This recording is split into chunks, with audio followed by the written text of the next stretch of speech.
everyone, welcome to another episode of rawradianthealth.com, and I'm Natasha St. Michael, and thank you so much for joining me.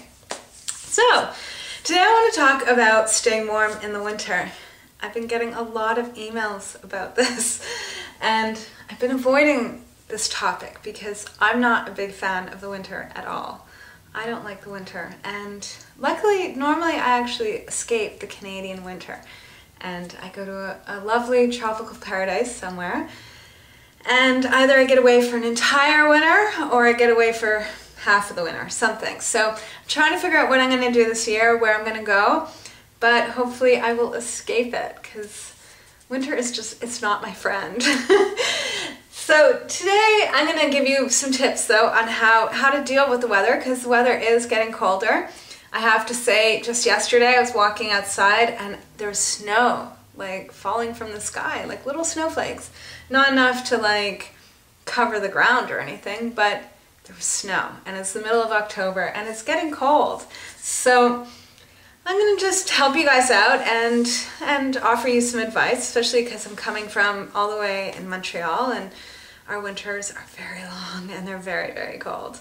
So pretty much I want to just say one thing. One thing I've noticed from being on a raw food diet is that I don't get affected as badly with the winter as I used to be, which is quite amazing, because you'd actually think it'd be the opposite.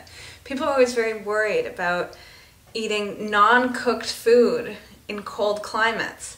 But what's interesting to see is that when you're on a raw food diet, after a while you become healthier and healthier and healthier. And your circulation actually gets much better. And so does your whole body, and how it operates and how it takes care of itself. It becomes stronger and stronger. That what I have noticed is that I don't get that like bone aching cold like I used to get in the winters. And I know it's because my circulation is better, and I know it's because, you know, our body, it self-regulates. And it's kind of like we got like a built-in thermostat in us, and so when it gets too hot, we sweat to cool us down. And when it gets too cold, our body intuitively knows how to warm up. But if our immune system is compromised and we're not 100% well, and we're, you know, eating a lot of junk, and, you know, we're just kind of cruising it, then we're going to end up getting really sick and really cold all the time, and our circulation's not going to be good, and things like that. So, you know, if you're cold over the winter, that's an actual indication that, you know, you've got to step things up a notch and get a little bit more healthier. And you can. And I know that a lot of people wrote me and like, you know, they're all starting out on the raw food diet and they're feeling the cold right now. And I feel it too. But the whole thing is that keep going with it. Don't give up, because you never know. Like peak of the winter, which is a few months away, it's like, you know, in the middle of winter is like what, 3-4 months away? By then, you know, your health is going to be at a different level than it is right now, that you might not be affected by the cold. So, but there are a lot of things that you can do to keep warm over the winter and to stay on the raw food diet, because there's no reason why anyone needs to go back to cooked foods in the winter. There's so many different things you can do to stay raw, to stay healthy, and to enjoy it. So one thing I do over the winter is I drink warm water and I drink warm tea. When I heat water up, I don't boil it, because the moment you boil water, you're changing the molecular structure of the water. That I'd rather just warm it up. As long as there's no bubbles coming, it's fine, and it gets hot. And then I'll have an herbal tea. Not a caffeinated tea, but an herbal tea. Or what I like to do first thing in the morning, especially like in the morning when there's like snow outside and it's cold and it's, you know, you sit in the bright sun, and I drink a warm water or hot water and lemon, fresh lemon squeezed in. And that's what I do first thing in the morning, and that warms me up. And sometimes I put ginger in there as well. Fresh ginger root is awesome. I know a lot of people that actually juice fresh ginger, like a ton of it, and then they get like an ice cube tray, and they pour all the fresh ginger juice in the ice cream tray, throw it in the freezer, and then every day they have like a glass of water or warm water, and they put like a few cubes of the ginger juice into it and drink that down, and that immediately warms them up. Personally, I drink a ton of green juice in the winter. I drink more green juice over the winter than I do throughout the year. And I put a lot of ginger root into my green juice, garlic into my savory juices, and also I'm just juicing a lot of greens. I find garlic, ginger, cayenne pepper I also put into my juices.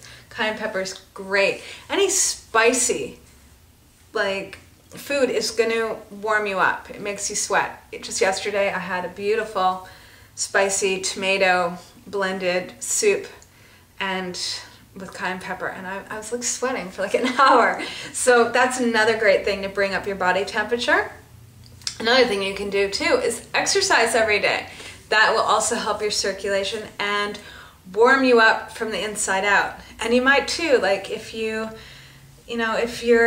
a member of like a local like recreation place or gym or whatever that might even have a sauna, to go and sit in the sauna or steam room or infrared or any of those things are also great to warm you up. Or even Bikram yoga. I do Bikram yoga in the wintertime, and that is fabulous. And what else can you do? Also, greens. Increase your greens. It's very interesting to me to see what my diet is in the summer compared to the winter. It's like two different people. And the main thing is in the summertime, I eat a ton of fruit and my greens and very little fat. Very, very little.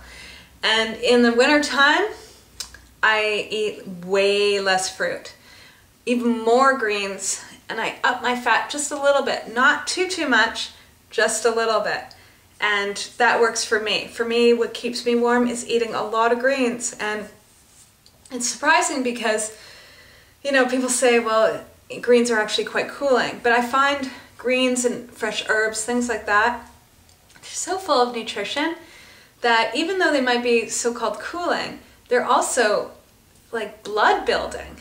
And that's what you need. You need like really like healthy blood that's circulating. And you can only get that from the greens. And also that's my way of balancing out the increased amount of fats. But again, I don't have much fats. Like it's just the greens and putting a little bit of fats into my salads. And I always make sure if I'm going to eat fats, it's always with vegetables and greens in order for me to digest it properly. My fruits, on the other hand, are decreased. And I tend to have more berries and more like apples and pears, things like that, low glycemic fruits in the winter. I don't really go towards having like watermelon or bananas in the winter. Once in a while I might have banana in a smoothie, but not so much because, I don't know, I just find I'm really looking for more the greens, more the amino acids in the greens. It's probably that protein. And I grow a lot of sprouts in the winter. Tons of sprouts, okay? That's another thing. So for me, wintertime is not more fats, it's more greens. And another thing you can do too, which I do to keep warm, is if you have a dehydrator. I tend to dehydrate more things also in the winter, and making vegetable crackers, things like that. And I love using dehydrator because it also warms up my home. So that's another thing. It's like added heat, and then you have a little extra food as well. So things like that. And you know, the main thing is really it's keeping active. And also too, just one more thing I want to mention is that you can warm up like blended soups that you make. You can warm them up on the stove. Like after you blend them up in the blender, you can put them in a pot and warm it up. Just don't boil it. Shouldn't be heated over 104 degrees. And it's fine. You can always warm things up. Don't warm it up in a microwave on the stove under 104 degrees. All right, so those are my tips of the day. And I'm wishing you guys a warm, fabulous, fabulous day. And I will see you tomorrow. Bye.